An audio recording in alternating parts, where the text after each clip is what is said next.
Congress party के ऊपर ये आरोप लगता रहा कि दरअसल वो नेहरू गांधी परिवार की जेबी संस्था है, उसके ऊपर वंशवाद का आरोप लगता रहा कि जब तक ये रहेंगे तब तक ये पार्टी के अध्यक्ष रहेगी। क्या इस चुनाव के बाद से कांग्रेस के ऊपर ये दोनों आरोप लगने बंद हो जाएंगे कि वंशवादी है, नेहरू गांधी परिवार की जेबी संस्था है? नहीं, आरोप तो अब दूसरा लगेगा। आरोप लगेगा कि साहब रबर स्टैंप है, चाहे थरूर बन जाए चाहे खड़गे बन जाए। जब मनमोहन सिंह को प्राइम मिनिस्टर बनाया तो ये लगातार आरोप आज तक भी लगता रहा कि रबर स्टैंप थे, तो गुलाम नबी आजाद ने भी कह दिया कि रबर स्टैंप थे, दूसरे क्या कहें। तो वो तो आरोप कांग्रेस, देखिए गांधी नेहरू परिवार इस कांग्रेस की ताकत है और वही इस कांग्रेस की कमजोरी भी रही है। चूंकि वो ताकत है इसलिए किसी तरह उसको डैमेज करना है तो उस पर आरोप तो लगाने से विरोधी चूकेंगे नहीं। लेकिन ये जरूर है कि इन चुनावों ने, जिस तरह से चुनाव हो रहे हैं, लोग सीताराम केसरी वाला चुनाव या सोनिया गांधी जितेंद्र प्रसाद वाला चुनाव भूल चुके थे। खासकर जो वो पीढ़ी जो 1990 के बाद पैदा हुई है इस देश में, उसे पता ही नहीं कांग्रेस पार्टी में कोई चुनाव भी कभी हुआ हो।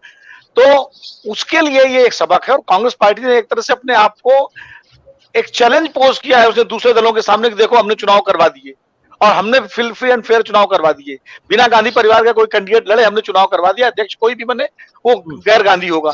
एक तो ये चैलेंज कर दिया और इसी का असर है कि बीजेपी अब हिमाचल प्रदेश में अपनी विधानसभा सीटों के लिए अपने कार्यकर्ताओं से 3-3 नाम मांग रही है कि भाई 3-3 नाम दो। तो कहीं ना कहीं इसका दबाव पड़ता है और कांग्रेस अब इसको एक, जो प्रधानमंत्री जी ने, मोदी जी ने लाल किले से परिवारवाद का एक मुद्दा उठाया था और कहा था देश को परिवारवाद से खतरा है, उसका जवाब कांग्रेस पार्टी ने आंतरिक लोकतंत्र के मुद्दे से दिया है कि देखिए हमारे आंतरिक लोकतंत्र है, हमने जो है चुनाव कराए, आप करा के दिखाओ चुनाव।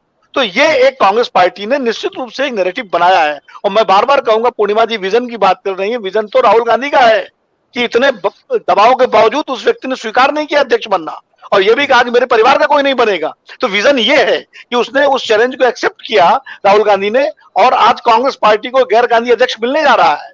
तो मुझे लगता है ये बड़ा लार्जर विजन है और ये विजन शायद शशि थरूर अगर होते राहुल गांधी की जगह या कोई और होता तो शायद हो पाता कि नहीं हो पाता, मुझे नहीं लगता। और दूसरी बात जो खतरा शशि थरूर के बनने में है वो ये है कि शशि थरूर जिस तरह से मतलब अनप्रिडिक्टेबल हैं, वो हो सकता है कि गांधी परिवार और शशि थरूर के बीच में ऐसा टकराव हो जाए कि कांग्रेस पार्टी वर्टिकल डिवीजन की पोजीशन में पहुंच जाए और जिसको जो रूलिंग एस्टेब्लिशमेंट पूरी तरह हवा दे सकता है। ये बड़ा खतरा है शशि थरूर के बनने पर, क्योंकि इस वक्त जो है, जो आप कह रहे हैं बार बार बीजेपी के लोग चाहते हैं शशि थरूर बने, तो चाहते हैं ऐसा प्रेसिडेंट बने जो बिल्कुल गांधी परिवार की से टकराव मोल ले और उसके बाद ये नैरेटिव बने कि देखिए गांधी परिवार तो रबर स्टैंप चाहता है और ऐसे में पार्टी में टूट हो जाए। और वो खतरा है। इसीलिए शशि थरूर का बनना, चाहे हम कितनी बड़ी बड़ी बातें कर लें कि वो नैरेटिव बना देंगे, वो चेंज कर देंगे, विजन दे देंगे, दूसरे खतरे भी बहुत बड़े हैं। और जो सभा जी ने जिस तरफ इशारा किया कि उनकी जो वल्नरेबिलिटी है, तो तमाम सारे उनके अंदर गुण है, बहुत अच्छे वक्ता है, बहुत पढ़े लिखे हैं, उनकी हिंदू वाली किताब बहुत अच्छी है, उनकी अंग्रेजी की शासन वाली किताब, मैंने खुद उनका इंटरव्यू किया उसको लेकर के, is a very fine person, articulate person. लेकिन वो एक पार्लियामेंटेरियन अच्छे हो सकते हैं, वो एक अच्छे पार्लियामेंट में उनको लोकसभा का लीडर बना दिया जाए कांग्रेस पार्टी अधीर रंजन की तरह, वो ज्यादा अच्छा फैसला होगा मुझे लगता है। तो ये एक बैलेंस जरूरी है बिटवीन मल्लिकार्जुन खड़गे एंड शशि थरूर। इस लिहाज से मुझे लगता है कि मल्लिकार्जुन खड़गे अगर बनेंगे तो वो एक्सेप्टेबल भी होंगे वर्कर को भी, वो एक्सेप्टेबल होंगे सोशल इक्वेशन को भी, और वो एक्सेप्टेबल होंगे हाईकमान जो सो कॉल्ड या फर्स्ट फैमिली है पार्टी की उसको भी। कांग्रेस पार्टी के हित में फिलहाल अभी एकदम से ब्रेक करने का टाइम नहीं है कि हर चीज आप तोड़ फोड़ करके खड़े हो जाइए और कुछ ही नहीं आपके पास। इमारत बनती है तो एक कमरा बनता है और दूसरा तोड़ा जाता है, पता लगा कि पूरे ही आप उखाड़ दे मैदान तंबू और उसके बाद आप खड़े हैं सड़क पर, तो वो स्थिति नहीं आनी चाहिए। ठीक है। और आजकल से मुझे जाना है इसलिए मैं निकलूंगा, क्योंकि मैंने आपसे कहा था कि 4:30 बजे निकल जाऊंगा। बहुत बहुत शुक्रिया आपका। एक चीज ऐड करना चाहती हूँ, जो आपने पूछा कि गांधी परिवार का क्या वर्चस्व खत्म हो जाएगा, इसमें एक छोटा सा इंसिडेंट मैं नरेट कर दूं। जिस समय राजीव गांधी की डेथ हुई थी, सोनिया गांधी कहीं पब्लिक लाइफ में नहीं थी, नरसिम्हा राव प्रेसिडेंट थे। उस वक्त सोनिया गांधी पहली बार जो पब्लिक में आई थी, उनकी एक विजिट अमेठी में हुई थी और वो वाया लखनऊ आई थी और लखनऊ से अमेठी के लिए उन्होंने फ्लाई किया था। तो जो नजारा हमने उस वक्त लखनऊ एयरपोर्ट पर देखा था, सोनिया मोहनलालगंज में भी देखा होगा पूर्णिमा जी, मोहनलालगंज की मीटिंग में भी पब्लिक लाइफ में, पॉलिटिक्स में उस वक्त नहीं थी, लेकिन कांग्रेसी जिस तरह से एक दूसरे के सर पे चढ़ के उन तक पहुंचने की कोशिश कर रहे थे एयरपोर्ट पे, ये हमने सबने देखा था। और फिर एक रैली हुई थी जिसमें उन्होंने पहली बार कहा था और उनकी आंखों से आंसू बहे थे कि मेरे पति का अभी तक जो भी किलर है उसको सजा नहीं मिली है, मुझे न्याय नहीं मिला है। तो कुछ ना होते हुए भी जिस तरह से कांग्रेस के लोग पागल हुए जा रहे थे सोनिया तक पहुंचने और उनको फूल पहुंचाने और उनको अपनी शक्ल दिखाने के लिए, तो वो तो कोई ऑफिस होल्ड करे या ना रहे करें, गांधी परिवार का वो एक क्रेज है, वो तो रहेगा ही कांग्रेस के अंदर।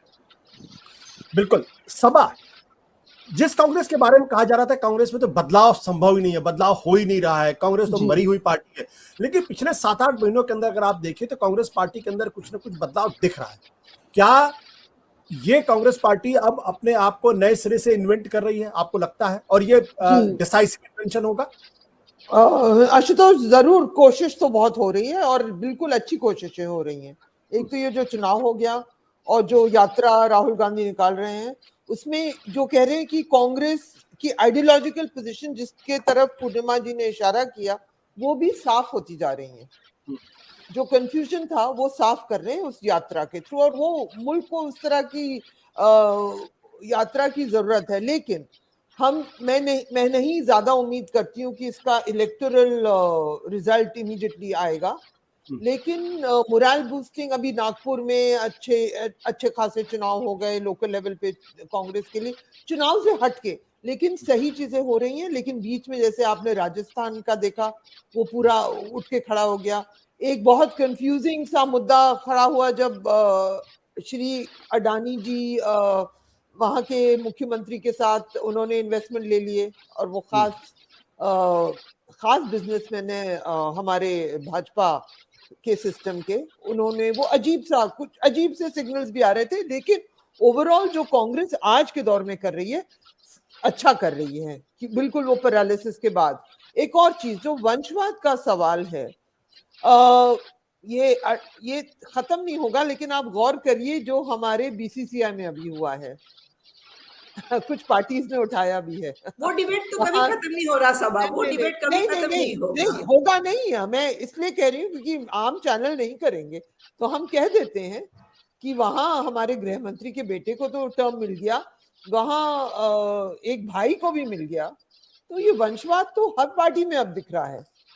ये कहना तो, और बड़ी बात ये है कि कांग्रेस में ने फिर भी चुनाव तो करा रही है पार्टी।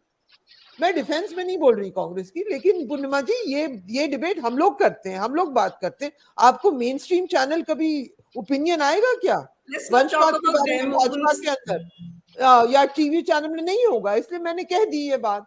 हाँ जी आशुतोष, आपने म्यूट